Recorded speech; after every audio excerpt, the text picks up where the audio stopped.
오늘 시간에는 불교가 과연 어떤 염세주의인가에 대해서 한번 내용해 볼게요. 염세주의는 그 쇼펜하우어의 이제 그러니까 굉장히 쇼펜하우어가 유명한데, 염세주의는 인간이 삶이 불행과 고통으로 가득하며 인간은 자연적으로 비참하고 불행한 존재하는, 그러니까 우리가 일반적으로 생각하는 염세주의라고 하면 뭐 이런 개념이죠, 그렇죠? 근데 불교는 염세주의인가 아닌가 하는 얘기를 두고 많은 사람들은 뭐 이제 염세주의라고 얘기하는데, 불교 신도들은 아니다, 염세주의가 아니다 이렇게 얘기하고 싶어하죠. 불교 신도들은 주로 염세주의가 아니다 이렇게 얘기하고 싶어하는데, 근데 실제로 불교에서는 그 경전에 보면 계속해서 나오는 게 염오심을 굉장히 중요시해요. 그러니까 염오심 할 때 염자가 이 염세주의 할 때 똑같은 거거든요. 염오심. 그러니까 세속법에 대한 염오심이, 그러니까 세속적인 법에 대한 염오심 덕분에 사람이 수행을 하게 된다.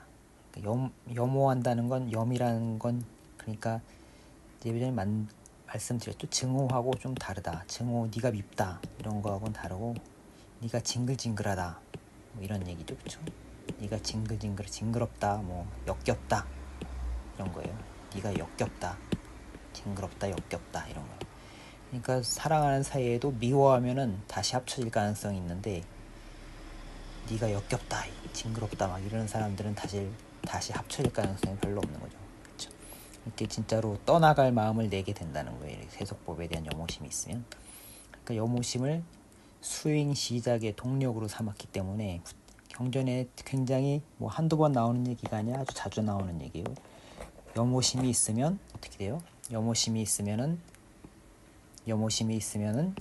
욕망이 바래게 된다는 거예요. 욕망이 발해서 욕심을 떠나게 되고, 욕심을 떠나게 되면 해탈을 하게 된다. 이런 식으로 항상 수행의 근본 동력으로 봤기 때문에 불교가 어느 정도 염세주의다라고는 얘기는 일반적으로 뭐 정확하게 그 뜻은 아니지만 그 세상에 대한 염세주의 쪽에 좀 가깝다라고 얘기할 수도 있어요, 제가 볼 땐. 근데 조금 다른 게 뭐냐면, 저 같은 경우에도 이제 일체 계고, 그러니까 불교가 염세주의인 제일 근본적인 걸 세상이 고통스럽다라고 본다는 거 아니에요. 그렇죠? 일체 계고 일반적정, 이게 상당히 저 같은 경우에는 이해하기가 힘들었는데, 왜냐하면 세상에는 힘든 일도 있고 어려운 일도 있고 그렇단 말이에요. 근데 전부 다 고당 이렇게 얘기하는 게 사실은 이해하기 어려운 얘기인데, 그러니까 금방 어떤 식으로 이게 그래프가 있다고 봐봐요. 이제 이렇게 보면 이쪽에 이제 행복이다, 이쪽은 행복으로 가는 거고, 이쪽은 고통이다.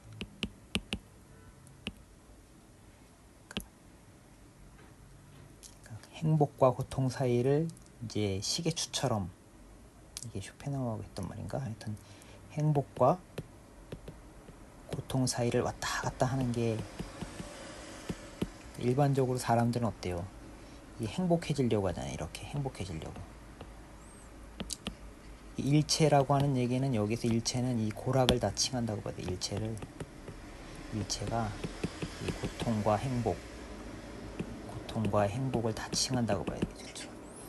고통과 행복에서 왔다 갔다 하는데, 이게 다 고단한 얘기는, 여기에서의 고는 고락의 고가 아니겠죠. 좀 다른 측면이라고, 그렇죠? 그러니까 앞에서 얘기했던 그 염오에서 리욕해서 해탈로 간다, 이런 걸 따져보면 해탈이 여기 있잖아요. 열반 적정이 해탈 아니에요, 그렇죠? 행복과 고통 사이에서 왔다 갔다 하지 말고, 여기에서 말하는 고는 이쪽을 봐야 된다. 약간 차원이 다르다. 일체라고 하는, 우리가 고통과 행복을 가지고 자꾸 놓고 생각하는 그거하고는 차원이 다른 그런 고통이다. 열반에 반대되는 차원이라고 봐야죠. 이게 열반이라고 보면 열반과 해탈이라고 요 고통이라고 봐야죠. 여기서 말하는 고통은 이 고통이라고, 집착이라는 고통, 집착함으로써 생기는 고통, 이 고통이라고 봐야죠, 그렇죠? 즉 우리는 부처님도 이제 처음에 수행을 시작할 때는 뭘 구했다고 했죠? 행복을 구했다. 제가 예전에 말씀드렸잖아요. 부처님도 행복을 추구해서 수행을 시작했는데, 행복과 어떤 그런 것, 고통에 반대되는 행복을 추구했는데 마지막에 도달한 곳은 자유에 도달했다. 해탈은 대자유 아니에요. 대자유에 도달했다. 그러니까 소욕지족이라는 얘기도 하잖아요. 소욕지족. 조금 욕심을 적게 부리고 만족함을 알아라 하는 얘기가, 여기에서 우리 일반적으로 인간들은 어때요? 여기에서 행복 쪽으로만 가려고 이것만 너무 신경을 쓴다는 거예요. 이쪽으로 가고 싶어 한다는 거예요. 계속. 근데 부처님이 하는 얘기는 이 행복과 고통으로 가는 걸 왔다 갔다 하는 거는 이게 중요한 게 아니라, 이거는 행복 쪽으로 가려는 힘은 좀 적게 쓰고, 조금만 쓰고 요걸 조금 쓴 상태에서 이쪽으로 힘을 쓰라는 거예요. 집착을 버리고 이쪽으로 힘을 쓰라는 거예요. 행복과 고통에서 여기 이 면에서만 자꾸 놀려고 하지 말고, 소욕지족하라는 얘기는 소욕 적게 먹고 그거에 만족해라 하는 것에서 끝이 아니라, 소욕지족하고 뭐하라는 얘기예요? 소욕지족하고 행복을 추구하려고 하는 힘을 좀 이쪽으로 해탈하려는, 집착을 없애고 해탈하려는 쪽으로 써라, 이런 얘기죠.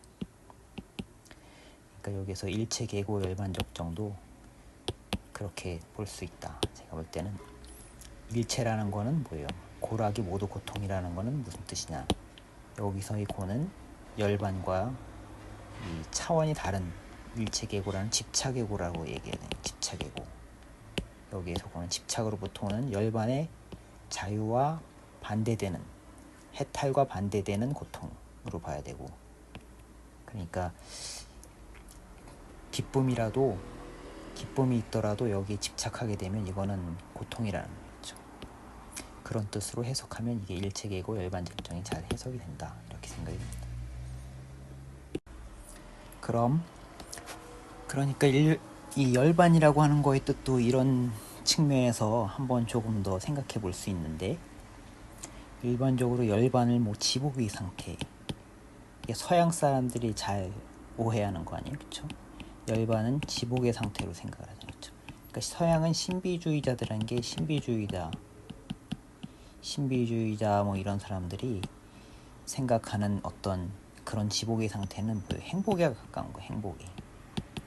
근데 이제 열반이라는 거는 이제 적정하다, 그렇죠? 적정하다고 하잖아요, 그렇죠? 집착이 없는 자유로운 상태라는 거죠, 그렇죠? 지복의 상태하고는 좀 어떤 쾌락적인, 그런 쾌락이 굉장히 극대화된 상태, 엑스타시 이런 거하고는 좀 다르다.